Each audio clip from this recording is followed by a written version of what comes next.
welcome to my newly found YouTube channel. Here I will be reading for Boruto to Blue Vortex. What I'm basically going to be considering, Boruto, Naruto, the next generation still, because, I've been following it for a minute, haven't lost faith in it, even when it got slow. But I understand storytelling and I understand a lot of different concepts. So, forgetting my introduction, right? Hello, I am your solar sensei. I will be letting you know with these hypotheses and theories how this is about to go throughout the rest of the storyline. Viewer discretion will be advised, and I will let you know every single time that my language may become very lively if it prohibits me to be. So, with that out the way, I will be starting to read Boruto to Blue Vortex, Chapter 1. Sarada at the front of the Hokage's office. And then we get the double spread cover. 1 and 2. Most of y'all saw it already. I just felt the need to give you a glimpse, I guess. I don't know. Sarada speaking to Shikamaru and Konohamaru in the Hokage's office. I've explained it to you over and over. Why don't you understand? Right back at you, Sarada. We gave him many chances. He crossed the line first. Remember, he's a traitor. He who killed the Hokage and tried to kill his son, Kawaki, too. He cannot go unpunished. Like I said before, your entire premise is wrong.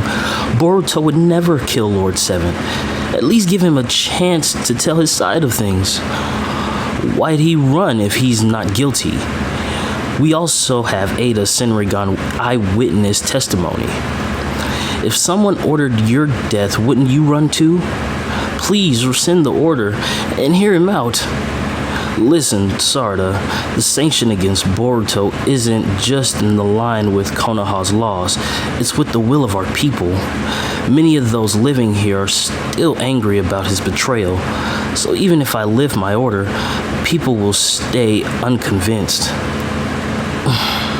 Sarada with this very upset look.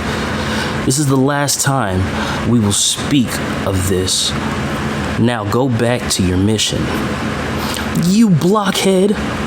Hey, Sarada, this is Lord 8th you're mouthing off at. Enough, Konohamaru. Sarada, I'm worried about you. At this rate, forget Hokage. You'll never be more than Geni. Sarada, puzzled. 'Cause my dad's a traitor too, just like Boruto. This has nothing to do with Sasuke. I'm talking solely about your future as a Konoha shinobi. Konohamaru looking very, very upset. My bad, Lord 7th once brought my dad back who'd gone rogue and committed great crimes. He became Hokage while still a Genin. Shikamaru taking a note of that. He acting like he can't remember that shit. My role model is Lord 7th, not you. That shit tragic, bro. I ain't gonna cap. When I read it on OP scans, a little bit of the wording was different, and it was still throwing me off because I was still like, But now, we are entering the dimension where Kawaki has Naruto and Hinata, and people like to call it the Daikoku 10. I mean, I still feel like it might, the entire eye itself has the most oddest name. Everybody gives it its own name, but I don't think we should just count out the entire story yet and just start putting premises and theories on stuff. But the panel. Kawaki arrives to the dimension where Naruto and Hinata are. He's staring and glancing. And then we go right to a scene of Sarada, Sumire, and they're discussing the omnipotence and nobody recognizing it. By the way, the fits already, Sarada, I did the fan service that people call it. I guess this is what y'all call it. I'm not used to the entire community, the whole thing and premise of the whole stuff that y'all like to talk about specifically. I am a manga reader. I am an anime watcher. Naruto is obviously going to be the top of the line for me. He's like trained by Goku, technically. This is why Dragon Ball Super is pretty decent, but it's not going to the status of where Dragon Ball Z ended specifically, you know what I mean, where we're talking about Majin Buu like dying, but that's here or there. Let me continue with this reading. I was really harsh again, even though I know it's not Master Shikamaru's fault. Due to Ada's omnipotence, nobody even recognizes that something isn't quite right. In fact, to them, we're the ones who are weird. Sarada with a disgruntled look. To them, Kawaki has always been the 7th Hokage's son. Kawaki Uzumaki. That's the simple truth. And Boruto's a rebellious outsider, an ungrateful traitor. Sumire with the upset face. Early on, everyone still sensed some of the paradox. Like, how could Kara have modified Kawaki's body if he'd been born and raised in this village? And what happened to Momoshiki? Even Master Konohamaru hounded Kawaki about that. But that slight unease also slowly dissipated over time thanks to omnipotence, so that now no one has any doubts left. How are we supposed to counter such a ridiculous ability? And now they are in the presence of Damon and Ada, who seem to have not aged, but at the same time we are getting a sitting down position of Ada. She seems to have not changed, but my entire theory on that is that Damon is a clone of Ada, and because of the DNA that was in her, the transformative nature that came to Damon, right, from being a clone or an enhanced being from Ada, there's somewhat of a connection there. Fuck all the Shiba. Ooh, shit. Matt, fuck. We can exclude the entire premise of the Shibai stuff for the simple fact that Damon is more closer to that than Ada might be, which is why there's a half moon crescent in his eyes and only crescent moon in hers. Excuse me.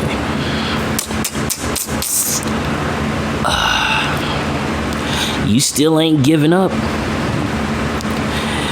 It's an unwinnable game, I have no control over omnipotence, just like my ability to charm. Though recently, we've at least started to understand how it works. How could I give up? Any new information?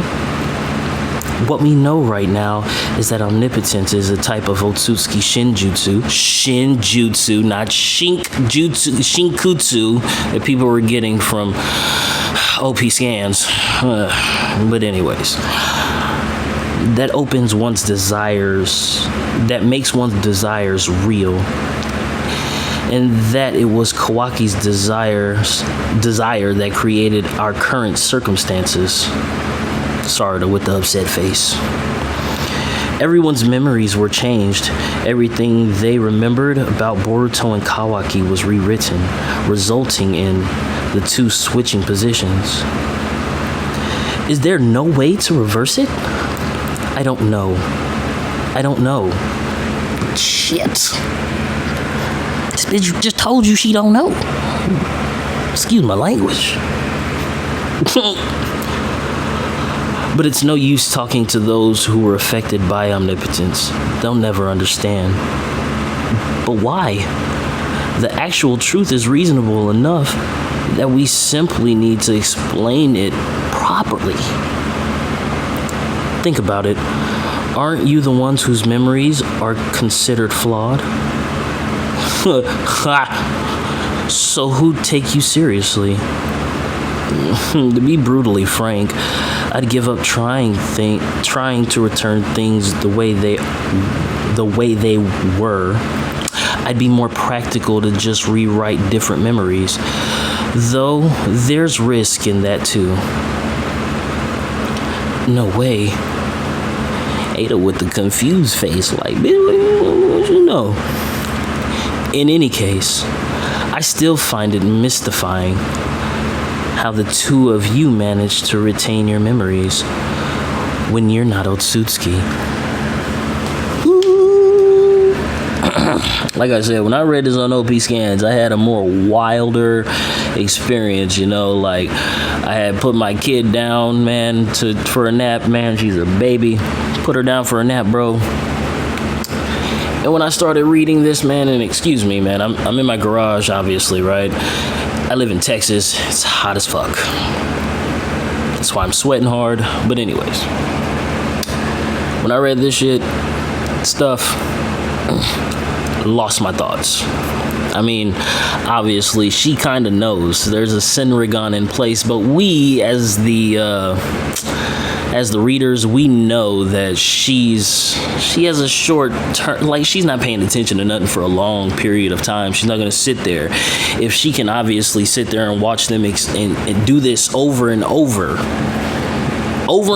she's watching them do this consistently. Obviously, there's a time frame where them two can still speak on things without her knowing. We also don't know the rest of the story yet necessarily until I read it. Fuck, I'm terrible at this.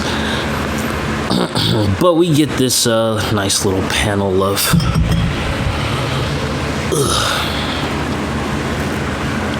you know what I'm saying? Both omnipotence and charm have no effect on Otsutsuki. They also don't work on family members like Damon. But you two are neither. How are you able to retain your true memories? Or more importantly, are you sure you're both really my captives? And you know, why are you asking this now? Like, you know, it's been 3 years, you know what I mean? Like, asking them now is like telling them to hang themselves right now. They're not going to do that right now, and I think you would know that. But if they haven't done anything, period, when she told you she wanted to be your friend, you should have took that more serious. You know, it's more than just saving her friend now too, though. You know, she's not excluding what the hell the situation is. But anyways, they're both still looking very upset about it, you know, reconvening back to their heads when Shikamaru said, listen, make sure you're not found out, especially by Damon. Damon gives that glance, obviously. He's still a demon. Some people call this nigga demon, and I would like to note that demons don't age. But anyway, if her charm doesn't work on you, it means it's possible for you to kill Ada. You get what I'm saying? If they catch on, your lives may be in danger. And this monster, this kid is a monster. Okay? I don't know any other character who's had a more menacing look than that one glimpse I got. I'm gonna be honest and I'm gonna be frank. I've never watched, what is that, Black Clover? Haven't watched that yet, you know. But the one character with those really dark eyes, and it's like really, really creepy detailing. Some people get animation for their like cover photos on YouTube. Like that character is pretty terrifying. If it's not Damon being the face of terrifying, that character is terrifying. All right, and I wouldn't want to fight that character. I don't care about One Punch Man and all them other characters in there. You don't want to fight Damon. You don't want to fight. I don't even know his name. I'm sorry. But at any rate, Sumire replies to Ada. Oh, please. We've told you over and over. Sarda and I, we're just putting up a front to hide our feelings. Hold on, let me wipe my face.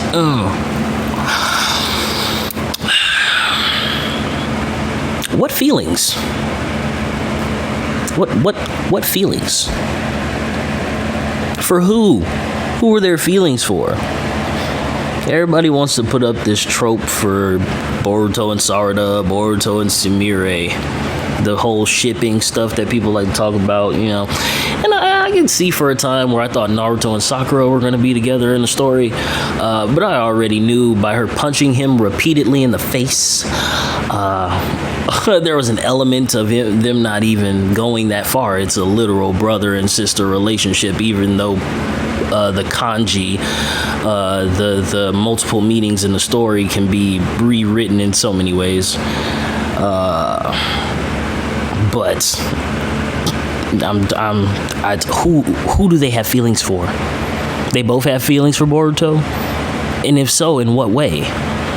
Because not only did Naruto have a somewhat secret lover in Hinata who didn't want to express her emotions and feelings for him, he had a sisterly love and bond with Sakura. Now, who's to say the premise switches and now Sarada is Boruto's lover and the purple-haired girl that is liking the blonde-haired character is, you know, the sister figure now, even though he kind of has a sister figure with purple hair. But at any rate, we get the panel of who? You damn right, Ada, looking like, come on now, like, y'all really think I ain't been watching y'all, or you think I can't tell, like, I'm an all-powerful being, you think I can't tell that you like me or not? Like, but anyways, Sumire replies, I mean, come on, no one can escape being charmed by you, right? And Sarada just puts herself in a darker hole, like, you know, we get to see this newfound energy within her, like, conceal itself. It's still in the dark. You know, if she is the daughter of the man who was in darkness, she would be the light, right? Emitting out of the darkness, which makes her a pure type of sun in a way, which is that whole Amaterasu story, and some people have her abilities being connected to the story and things like that, but I still feel like she may retain Kagutsuchi in a way, which was the ability to manipulate the Amaterasu flames. Who's to say it only works on the Amaterasu flames? Because we are now watching and seeing that Kashin Koji was able to summon flames, eternal flames, so to say, from a sacred place, right? So who's to say she probably can't even control or manipulate that as well? Just a thought, never to say that it's a real theory of mine, or I'm really waiting for the story to unravel. But continuing, Ada thinks and says, true, that's what I believe. And they're both relieved, with Sumire saying, see?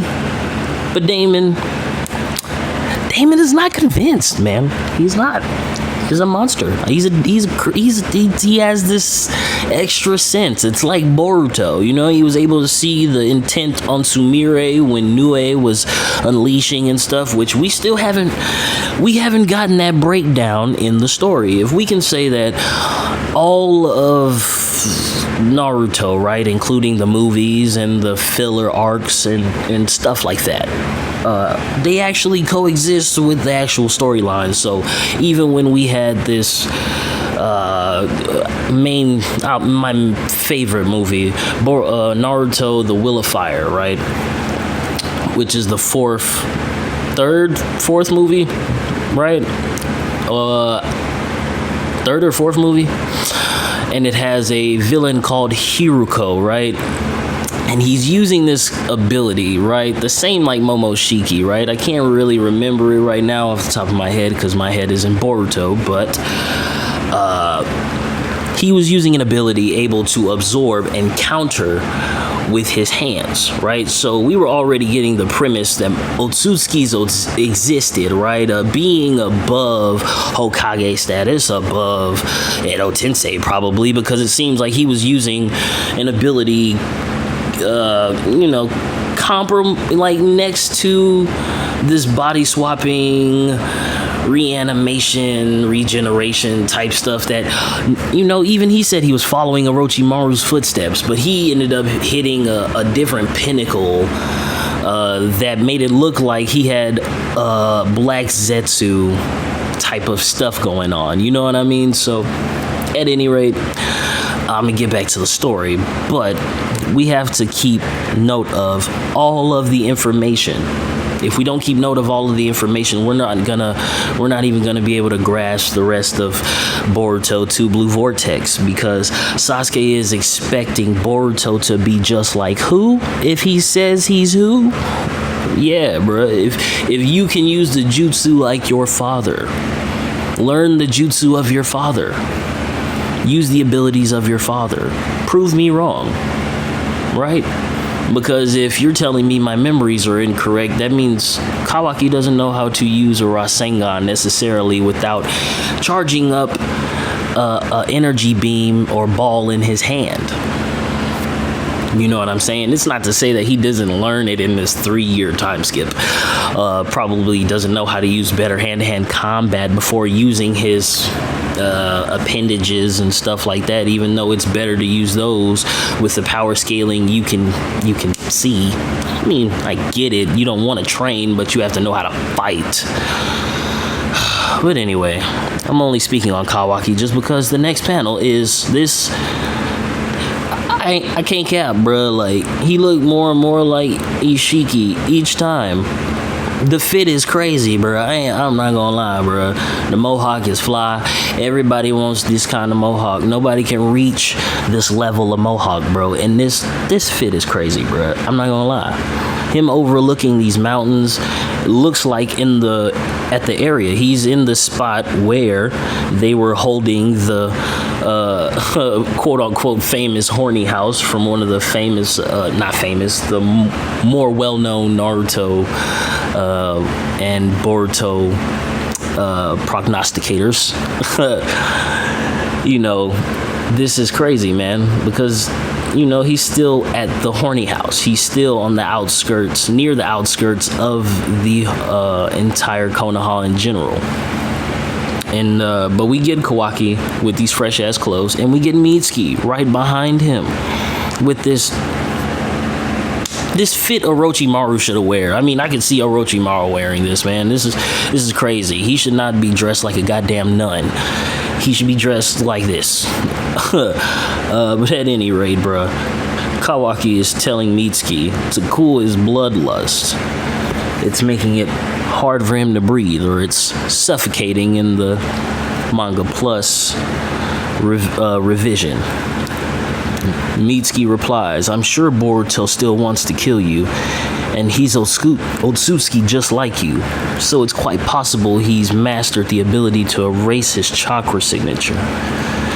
And Kawaki replies, "If he comes here, I'll feel it right away. Even if he eludes the sensory unit, he can't trick me. You know that." Mitsuki replies, "I want to protect you. I will kill him. I swear it." "Sure, do as you please. Just quit following me around like some sick perv. It's annoying."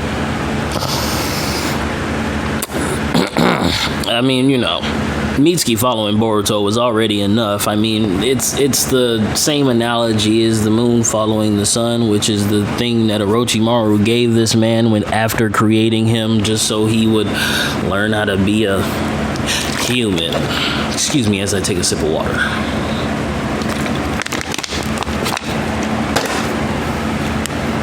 I mean, Mitsuki's a clone.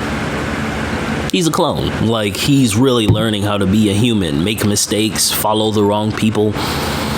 I mean, we all go through it, man. I mean, we all learn and grow at our own rates. You know what I mean? It's like there's a god tree inside of Mitsuki,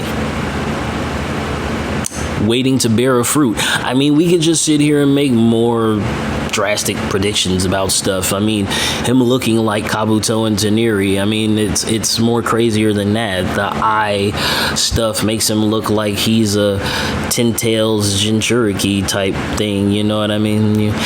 Plus he has Hashirama, Orochimaru, Jugo, Suigetsu, Karin, possibly the Sound Ninja 4, Kimimaru, Cell. Like, this Mitsuki's a character, bro, that we are possibly counting out when being highly elite.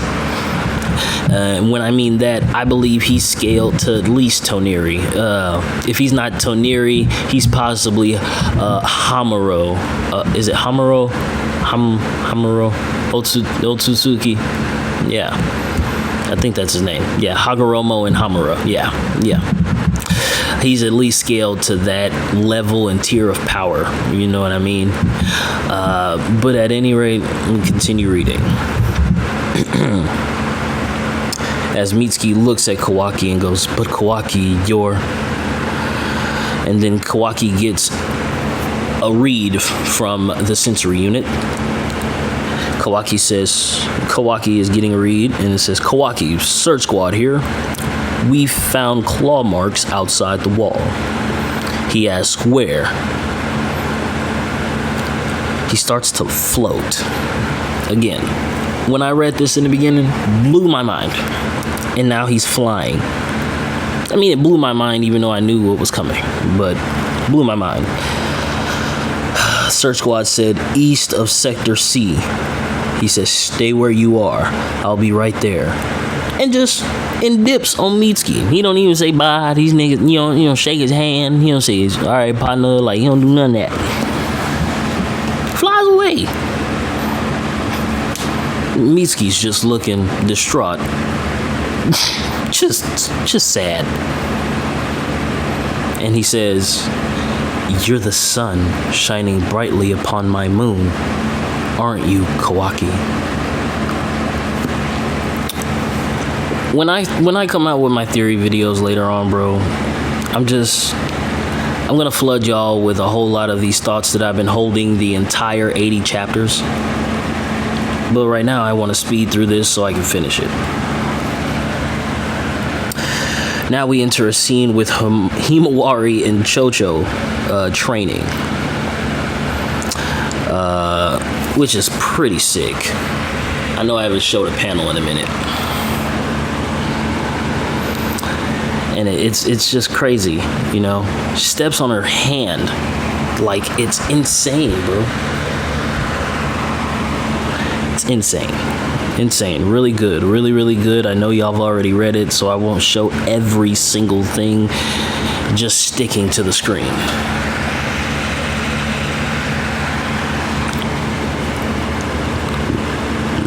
And the sequencing, man, it's amazing, man. She looks just like Naruto training, man. It's amazing. It's like Naruto Hinata training. Like that's what they look like combined. You know what I mean? It's crazy. Entering what looks like, which is Shikadai, and he's like, "Yeesh, you shouldn't have carelessly jumped upward. That said, your moves are exceptionally sharp. You are Kawaki's little sister, all right." And Inojin, man, Inojin just looks like he toured the world with Usher, man. It's hilarious. I don't I can't hate the fit. You know what I mean? These calf high sandals or socks. I don't know what the fuck, you know what I mean? Nobody said anything about him wearing overalls, so I want to let it be known that, you know, anime Shikadai is wearing overalls. Nobody said anything about that, and I get that his dad's, it's the trope of him being a painter and shit like that. It's still hilarious. This haircut is like killing me, man. Who you just put a bowl like right there and just, you know what I'm saying?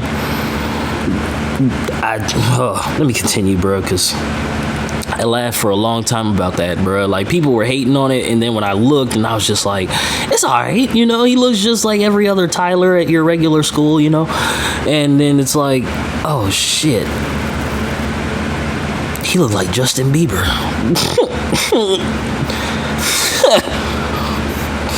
Baby, ooh. Like, nigga, that shit is hilarious. But he says, nice fight. You did well, Himawari.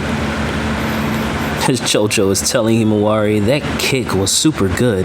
Crazy solid. And she's like, really?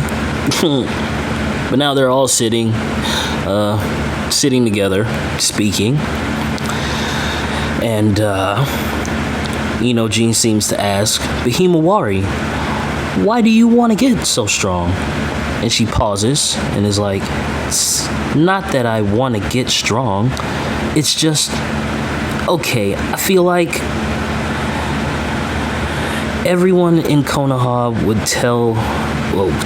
Why'd I say tell? Lord, it's like I have dyslexia, man. Y'all are witnessing me grow at this moment, bro. Give me a moment to... Everyone in Konoha would yell at me for saying this, but... And they're puzzled. Huh?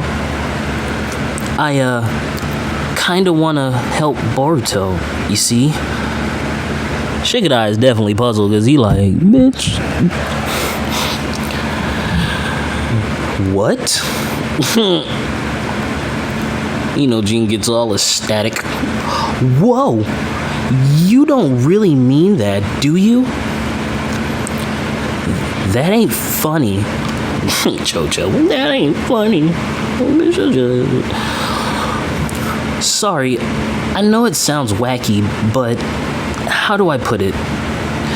What everyone says about him is totally different from what I remember of him. Shit, I'm like, See, this is where that, like, 200 level IQ that you get from your parent, like, starts to activate, because it's like, you played master chess all your fucking life, and you act like you don't know how to read people this entire time. She's just been just chilling, and then out of nowhere, she want to start fighting and being a ninja and all this other stuff. Like, we've seen you train and go through class, but now you actually want to utilize your ninja prowess, like,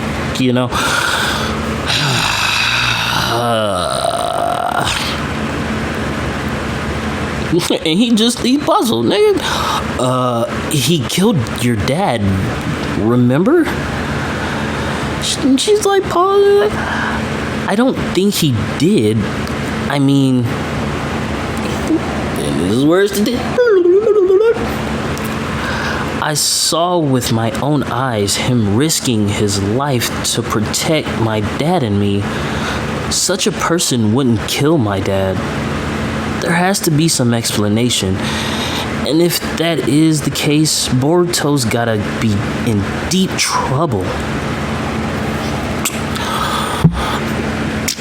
Jean with the Himawari. And if I'm not mistaken, I think Himawari, Jean likes Himawari. There's something there with that. He's just like, with his bob cut, Himawari. Besides, I have this feeling that my dad is still alive somewhere.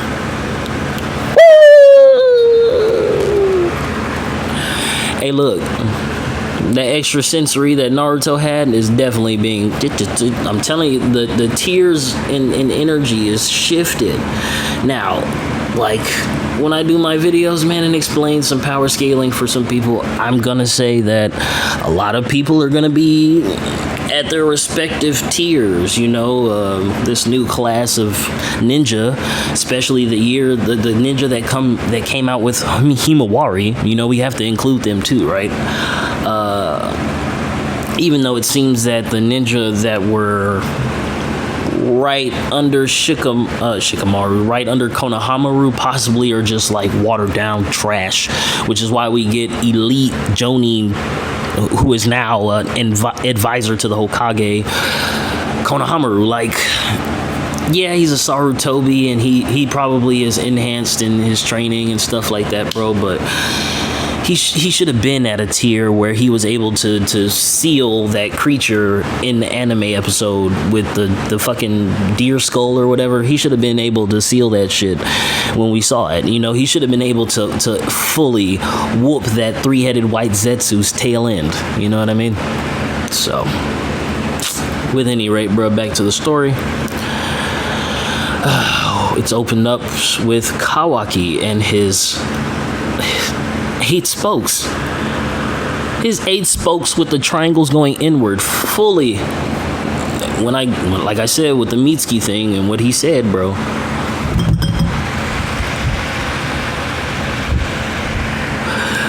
You know, I believe Kawaki is the eclipse. He is the power of the eclipse. So I think people should go more into what the powers that come from an eclipse, right? Or who is the deity in the mythologies of that, right? The eclipsing of the sun, or is it, you know, what happened to Amaterasu that made her go into the cave in the first place? You know what I mean? Is Kawaki the representation somehow of Son Goku or something like that? Like, I mean, we can go, you know, the trilogy, the 3 children, you know, Tsukuyomi, Son Goku, Amaterasu, you know what I mean, of Izunami and Izunagi, which when I get to the end of this, y'all are really gonna hate me. But at any rate, opens up with Kawaki and his Dharmagon. Oh my god. Shrinking a claw mark of codes with 2 other shinobi there. Good. That's the last of the claw marks around here. Thanks, Kawaki. But I don't get code. Why come so near so frequently but not attack? Especially when I hear he's got several thousand soldiers. He has an especially strong grudge against Boruto, right? Maybe he's prioritizing the battle over Konoha. He's prioritizing that battle over Konoha. Your theory that we've escaped harm thanks to Boruto not being here doesn't have merit. And Kawaki's just sitting here with this look on his face, sensing something like something ain't right. And as he looks, he's looking at them. They're trying to finish this conversation. You know, it'd be great if they just took each other out.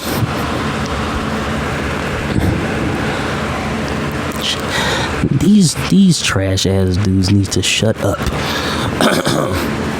And as, like I said, he was glancing at them, he goes, "You." And they just look just as dumb as fuck. He grabs this dude by the collar, yanks him up, and says, "Hold still." And he's like, "What? Hey, what the heck?" Boy yeets him. Bruh. He yeets this boy. Rips his shirt. and underneath is a claw mark. Now, I'm still just as ecstatic about it when I saw it, bro. There's a claw. He's using the same tactic. Like, what would make you think that he wouldn't use the same tactic? He is not that smart. We've gotten that from Amato, which we still haven't seen in the story, but that is something for later date.